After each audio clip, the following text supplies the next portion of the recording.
오늘은 코리아맨이 백두산으로 여행을 떠나봅니다. 백두산은 정말 폭발할까요? 폭발한다면 대한민국은 어떻게 될까요? 백두산 근처는 초토화가 되는 걸까요? 오늘은 백두산이 폭발한다면 어떻게 되는가에 대한 영상입니다. 심오하고도 신기한 이 영상, 지식코리아와 바로 시작해봅시다. 백두산. 여러분들은 백두산에 대해 정확히 알고 계신가요?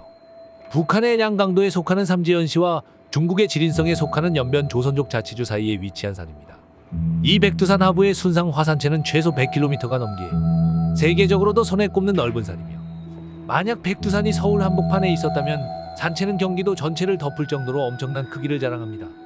또한 높은 위도와 고도로 인해 산의 정상부는 한반도에서 가장 추운 곳으로 정평이 나 있고, 9월 하순부터 6월 상순까지가 겨울이며 1월 평균 기온은 약 영하 25도, 7월 평균 기온은 7.8도로 시베리아와 비슷한 기온 분포를 보이며, 강수량 또한 1500mm 정도로 많습니다. 한반도 북부에 위치한 백두산은 오랜 기간 휴화산이라고 알려져 있지만, 다양한 분화의 전조 증상들이 나타남에 따라 활화산이라고도 할 수 있습니다. 또한 백두산 천재 아래에는 4개의 층의 마그마 방이 존재하는 것으로 추측하며, 멀지 않은 미래의 분화 가능성이 굉장히 높다고 합니다. 여기에 백두산은 북한과 중국의 국경에 위치해 있어서 남한에서 직접 관측하기에는 거리도 멀고 국제 공동 연구 또한 현실적으로 어려워서 화산 활동에 대한 정밀한 연구가 힘든 상황입니다.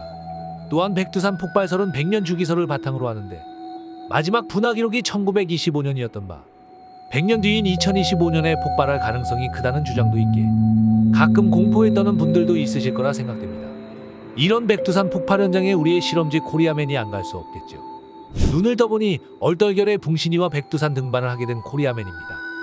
코리아맨은 이깟 백두산이건 천두산이건 만두산이건 폭발해도 걱정이 없습니다. 우주 최강자 생슈트니까요. 백두산이 폭발하게 될 경우의 특징 크게 4가지입니다. 첫째, 폭발 및 화산재입니다. 멀리서 백두산이 폭발하는 모습이 보입니다. 이때 엄청난 폭발음이 들리며 마치 하늘에서 천둥 소리가 나는 것과 같습니다. 이 폭발음은 전쟁 때 대포 소리와도 같이 느껴지며, 멀리 떨어진 지역에서는 소울음 소리와 같이 공명 형태로 전달되기도 합니다. 이때 순식간에 밤하늘에 하얀 연기가 펼쳐지며 사방에 붉은 기운이 퍼집니다. 마치 하늘이 빨갛게 불이 난 것 같은 모습입니다. 또한 코리아맨 코에서는 비릿비릿한 냄새가 나며 온도가 올라 무척이나 덥습니다.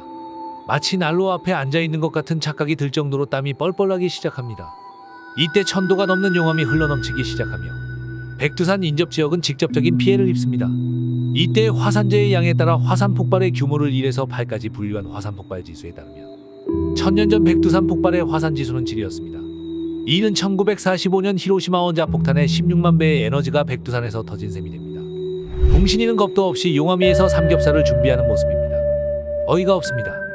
이런 상황에서 저렇게 삼겹살만 먹는다니 죄입니다. 좌소주 우젓가락을 들고 코리아맨도 빠르게 뛰어가 봅니다. 둘째, 대홍수와 라하르 가능성입니다. 백두산 천지의 물 20억 톤이 흘러넘쳐 주변 지역을 초토화시키는데, 백두산 천지의 물과 화산 분출물이 뒤섞여 산을 빠르게 흘러내리는 현상인 일명 라하르가 최대 시속 100km의 속도로 흘러넘쳐 주변 지역을 매몰시킬 것입니다. 이로 인해 도로, 전기 등 기반 시설이 망가지고 집과 농작물도 망가져 버리게 될 것입니다. 즉, 라하르로 인해 살아있는 생명체들이 매몰되거나 쓸려 내려져가 사라지게 될 것입니다. 셋째, 산불 및 질식사입니다. 백두산 천지의 물속에는 다량의 액체 상태의 이산화탄소가 가라앉아 있는데, 화산 폭발로 인해 천지의 물이 넘치면 이산화탄소도 같이 유출되어 주변 생물체들은 질식해 사망할 것입니다. 이는 근접 지역으로 가정했을 때 1시간 이내에 사망할 것이며, 백두산 인근 지역의 사람들이 직접적인 피해를 입을 것으로 예상됩니다. 또한 이때 100km/제곱, 150km/제곱의 화산재가 뿜어나와 동해바다를 지나 일본을 통과해 멀리 태평양까지도 건너가게 될 것입니다. 즉, 근처 주변국들은 간접적인 피해를 보는 것은 확실해질 것입니다. 넷째, 어두운 하늘입니다. 낮에도 사방이 어둡고 흙비가 내려 마치 밤 같은 느낌입니다. 어떻게 보면 황사가 심한 날처럼 온 세상이 누렇게 보이기도 하며, 이는 화산재가 비처럼 내리는 것입니다. 안개가 자욱하며 백마의 털 같은 강화화산재가 휘날리듯 비처럼 내리며, 이 흩날리는 재가 눈처럼 쌓여 사방에 떨어져 있습니다. 여기서의 이 두께는 무려 3cm에 달합니다.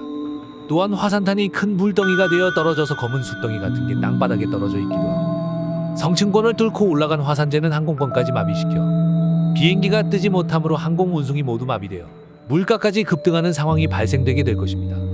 오늘은 코리아맨이 백두산 폭발을 가정한 여행을 해보았습니다.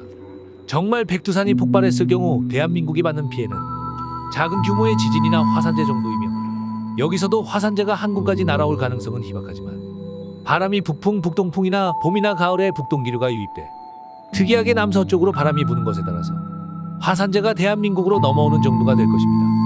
이 또한 심한 잿빛 미세먼지 정도로 예상되니 결론적으로는 한국이 받는 피해는 크지 않을 것으로 예상됩니다. 코리아맨은 이런 폭발을 눈으로 보고 있자니 마음이 안타깝기도 합니다. 무엇이라도 해야 할 것 같습니다. 자생슈트의 힘을 빌려 불이 나 있는 이 도시를 병강세 버전으로 끄는 코리아맨을 끝으로 영상 마무리하겠습니다. 여러분, 2025년에 백두산이 폭발할지는 우리 기다려봅시다.